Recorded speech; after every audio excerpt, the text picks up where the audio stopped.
내가 여호와께서 우리에게 베푸신 모든 자비와 그의 찬송을 말하며 그의 사랑을 따라 그의 자비를 따라 이스라엘 집에 베푸신 큰 은총을 말하리라. 그가 말씀하시되 그들은 실로 나의 백성이요 거짓을 행하지 않은 자녀라 하시고 그들의 구원자가 돼서 그들의 모든 환난에 동참하사 그의 자기 앞에 사자로 하여금 그들을 구원하시고 그의 사랑과 그의 자비로 그들을 구원하시고 옛적 모든 일에 그들을 드시며 안으셨으나 그들이 반역하여 주의 성령을 근심하게 하였으므로 그가 돌이켜 그들의 대적이 되사 친히 그들을 치셨더니 백성이 옛적 모세 때를 기억하여 이르되 백성과 양떼 목자를 바다에서 올라오게 하시니가 이제 어디 계시냐. 그들 가운데 성령을 두시니가 이제 어디 계시냐. 그의 영광의 팔이 모세의 오른손을 이끄시며 그의 이름을 영원하게 하려 하사 그들 앞에서 물을 갈라지게 하시고 그들을 기쁨으로 인도하시되 광야에 있는 말같이 넘어지지 않게 하시니가 이제 어디 계시냐. 여호와의 영이 그들을 골짜기로 내려가는 죽같이 편히쉬게 하셨도다. 주께서 이와 같이 주의 백성을 인도하사 이름을 영화롭게 하셨나이다 하였느니라. 주여 하늘에서 굽어 살피시며 주의 거룩하고 영화로운 초세에서 보옵소서. 주의 열성과 주의 원하신 행동이 이제 어디 있나이까. 주께서 베푸시는 간곡한 자비와 사랑이 내게 거치나이다. 주는 우리 아버지시라. 아브라함은 우리를 모르고 이스라엘은 우리를 인정하지 아니할지라도 여호와여 주는 우리 아버지시라. 옛날부터 주의 이름을 우리의 구속자라 하셨거늘 어찌하여 여호와여 어찌하여 우리로 주의 길에서 떠나게 하시며 우리의 마음을 완고하게 하사 주를 경외하지 않게 하시나이까. 연하건대 주의 종들 곧 주의 기업인 지파들을 위하여 돌아오시옵소서.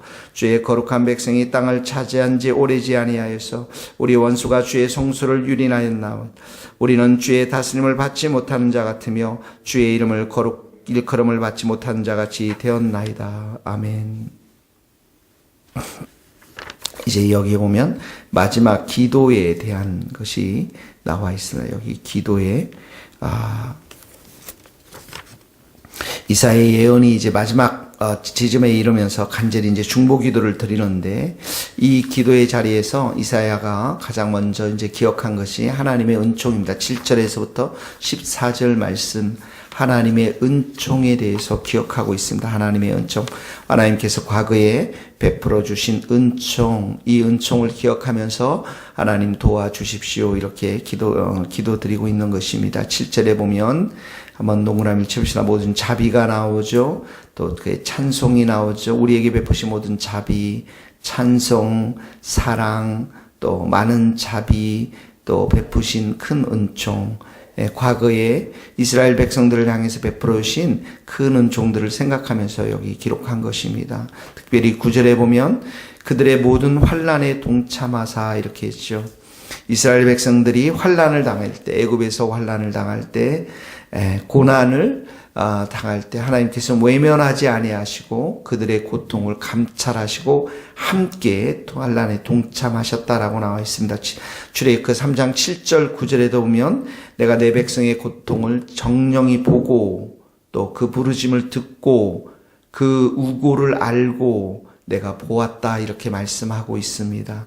두려워 말라 내가 너와 함께 함이니라 이렇게 나오죠. 놀라지 말라 나는 내 하나님은 내가 두려워 말라 내가 너와 함께 하겠다고 말씀하셨습니다. 이사야서 43장 2절에 보면 내가 물 가운데로 지나갈 때 함께 할 것이요 강을 건널 때도 불을 가운데로 행할 때도 타지 아니하시는 것, 이 모든 것은 하나님이 함께 하시기 때문에 이들과 함께 하기 때문에 이들이 해를 당하지 않았던 것이죠. 9절에 모든 환난에 동참하시는 하나님, 또 옛적 그 모든 9절 마지막 부분에 옛적 모든 날에 그들을 드시며 안으셨으나 이건 특별히 출애굽 사건을 말하고 있는데 여기에 보면 드시고 안으셨다라는 것은 이스라엘의 보호자가 되고 인도자가 되셨다라는 것입니다. 그것을 11절에부터 이제 조금 더 구체적으로 말씀하고 있습니다. 여기 보면 11절에 이스라엘 향해서 6가지 하나님이 행하신 일이 나옵니다. 모세의 때에서 모세의 때 출애굽의 사건을 기억하고 있는데 첫 번째 보면 백성과 11절 양떼의 목자를 바다에서 올라오게 하시니가 이게 무엇입니까? 홍해를 통과한 장면을 말하고 있습니다. 양떼들, 백성들, 바다를 가르셔서 올라오게 하셨고요. 두 번째로 보면 그들 가운데 성령을 두셨다. 이렇게 하면 성령을 두셨다.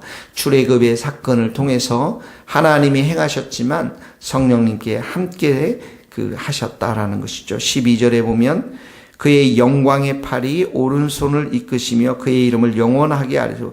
영광의 팔, 하나님의 영광의 팔이죠. 능력의 팔이죠. 이 능력의 팔이 모세의 지팡이 가운데 함께 하셔서 그의 모세의 오른손에 든 지팡이를 통해서 홍해를 가른 사건을 말하고 있습니다. 그리고 12절 마지막에 보면 그들 앞에서 물을 갈라지게 했다. 홍해를 갈라지게 했다라는 것이죠. 13절에 보면 그들을 기품으로 인도하시되, 여기 기품이라는 것은 바로 홍해를 말합니다. 광야에 있는 말같이 넘어지지 않게 하신, 여기 광야에 넘어지지 않은 말이라는 것은 바로 장애물을 두지 않고 평지를 질주하듯이 그들이 그 홍해를 가르게 했다라는 것이죠. 그리고 14절에 보면 그리고 그들을 골짜기로 내려가는 가축같이 편히 쉬게 했다. 편히 쉬게 하셨다라는 것은 무사히 통과하게 하셨다라는 것입니다. 그러니까 이들을 삶을 이렇게 보면 하나님께서 철저하게 이들 가운데 과거에 은혜를 베풀어 주셨던 것들을 보게 되어집니다. 그리고 11절에 보면 이제 어디 계시냐, 이런 분이 어디 계시냐, 이가 이제 어디 계시냐 두 번씩이나 말씀하고 계시죠. 어디 계시냐. 13절에 보면 어디 계시냐 이렇게 말씀하면서 과거에 우리들에게 은총을 베풀어 주신 그 하나님께서 지금 이 자리에 우리에게 은혜를 베풀어 주시고 우리에게 찾아와 달라라는 그 기도를 드리고 있는 것입니다. 우리도 마찬가지입니다. 우리의 기도를 방해하는 가장 큰 요인이 무엇입니까? 하나님께서 우리의 기도를 들어주실 수 있을까라고 하는 그런 자신감의 결여, 믿음의 결여 때 우리는 장애물을 얻게 되는 것이죠. 그러나 하나님께서 이렇게 우리들 가운데 이스라엘 과거 가운데 은총을 베풀어 주셨던 그 하나님께서 이사야 시대 때 이제 바벨론 포로에서 하나님께서 반드시 그들을 이렇게 이끌어 주실 것임을 이렇게 믿고 또 기도하는 것이 중요한데, 우리도 우리의 기도의 자리에서 마음이 흔들릴 때마다 하나님께 선하게 이끌어 주신 하나님의 은총을 생각하면서, 과거의 은총을 생각하면서 하나님께 우리가 기도해야 될 줄로 믿습니다. 시편 136편에도 보면 홍해를 가르신 이에게 감사하라. 그 인자하심이 영원함이로다. 바로와 그 군대를 홍해에 엎드렸듯이 이에게 감사하라. 그 인자하심이 영원함이로다.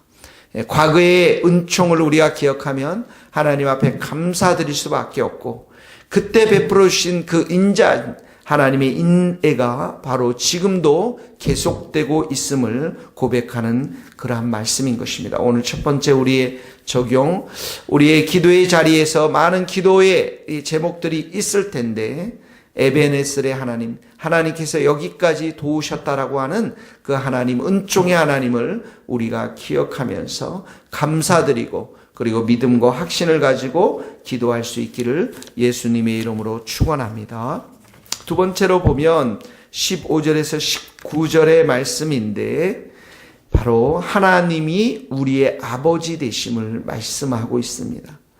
자, 기도하면서 가장 중요한 거 기억해야 될 것은 하나님께서 우리의 아버지 되신다. 16절 보세요. 주는 우리의 아버지시라. 아브라함은 우리를 알지 못하고 이스라엘은 우리를 인정하지 않을지라도 주는 우리의 아버지시라. 옛날부터 주의 이름을 우리의 구속자라 하거늘. 아버지, 하나님이 우리의 아버지 되시기 때문에 지금 그 아버지 앞에 기도하고 있는데, 특별히 세 가지 면에서 회개의 기도를 드립니다. 17절에 보면 우리의 마음을 완고하게 하고 밑줄을 그으시고, 자신들의 강팍한 마음을 회개하는 것이죠. 18절에도 보면 주의 성소를 유린하였사오나, 주의 성소, 죄의 결과로 성소가 유린되고 성전이 파괴되어지고 하나님과의 관계가 끊어졌음을 회개하고 있는 것입니다. 그리고 19절에 보면 우리는 주의 다스림을 받지 못하며 주의 이름으로 일컬음을 받지 못하는 자같이 되었나이다. 무슨 말입니까? 하나님이 통치하지 않는 자, 즉 하나님과 아무런 상관이 없는 자가 되었음을 고백하는 것이죠. 하나님과 아무런 상관이 없는 자. 자, 이 세 가지의 기도의 제목, 기도 가운데 죄를 고백하면서 16절 다시 돌아와서 주는 우리의 아버지가 되신다. 이렇게 고백하고 있습니다. 예, 아버지께서 여전히 우리를 보살펴 주시고 또 아버지의 그 자비와 사랑으로 우리와 함께 하고 계심을 고백하는 그런 단어입니다. 우리가 기도할 때 예수님이 우리에게 가장 먼저 가르쳐 주고 했던 것은 바로 하나님이 우리의 아버지 되심을 가르쳐 주셨습니다. 하나님은 하늘에 계시고 우리는 땅에 있고 하나님은 자비롭고 거룩하신 분이고 우리는 매일 죄를 범하는 용서가 필요한 자이지만 중요한 것은 하나님이 우리의 아버지 되신다라는 것입니다. 우리가 흠이 있고 연약하지만 하나님께서는 우리 예수 그리스도의 십자가의 피를 통해서 우리를 양자로 삼으셨습니다. 그리고 성령께서 우리 안에 계셔서 하나님을 아버지로 부르게 하시는 것이죠. 하나님을 아버지로 부르는 것을 기뻐하시는 분이신 것이죠. 그래서 우리는 하나님 아버지께 우리의 모든 것을 요청할 수가 있는 것입니다. 우리가 연약할 때도 하나님의 도우심과 하나님의 인도하심을 우리가 요청할 수가 있는 것입니다. 뿐만 아니라 17절에 보면 주의 종들 곧 주의 기업인 지파들을 위하여 돌아오십시오. 여기 주의 종들, 주의 기업인 지파라는 것은 이들이 하나님의 기업이라는 것이죠. 다시 말하면 이들은 하나님의 것이라는 것입니다. 이들의 문제를 해결할 수 있는 분은 오직 하나님 한 분밖에 없다라는 것입니다. 세상의 다른 것도 의지하지 않고 하나님의 도우심과 하나님의 구원만을 바라볼 수밖에 없다라는 그러한 고백인 것이죠. 신명기 7장 6절에도 너는 여호와 내 하나님의 성민이라 백성이라 내 하나님 여호와께서 지상 만민 중에서 너를 자기 기업의 백성으로 택하셨나니. 기업이 되신 것, 하나님의 소유라는 것, 하나님의 것이라는 것, 하나님 한 분밖에 이들에게 소망이 없다라는 고백. 그래서 돌아오시옵소서 이렇게 도와달라고 고백하는 그러한 기도인 것입니다.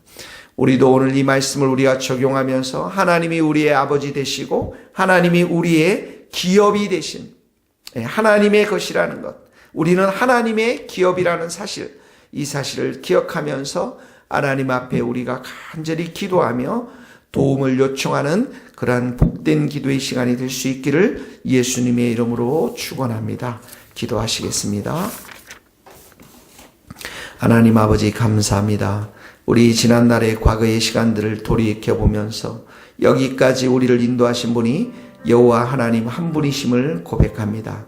에베네셀의 하나님, 우리를 구원하시고 우리의 반역함에도 불구하고 우리의 비신실함에도 불구하고 여전히 우리를 사랑하시며 인도하시며 또 신실하게 함께 하시는 그 하나님 아버지 참으로 감사를 드립니다. 우리의 하나님께서 참으로 우리의 베풀으신 과거의 많은 은총들을 우리가 기억하면서 오늘도 하나님 앞에 기도할 수 있기를 원합니다.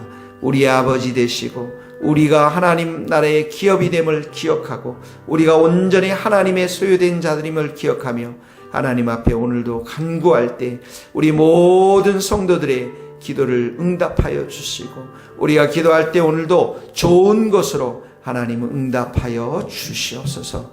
예수 그리스도의 이름으로 기도하오며 지금은 우리 주 예수 그리스도의 은혜와 하나님의 크신 사랑과 성령님의 교통하심이 우리 모든 성도들 또 선교사님들 이 나라 이 민족 위에 저 스코틀랜드 땅 위에 이제로부터 영원토록 함께 하시기를 간절히 축원하옵나이다.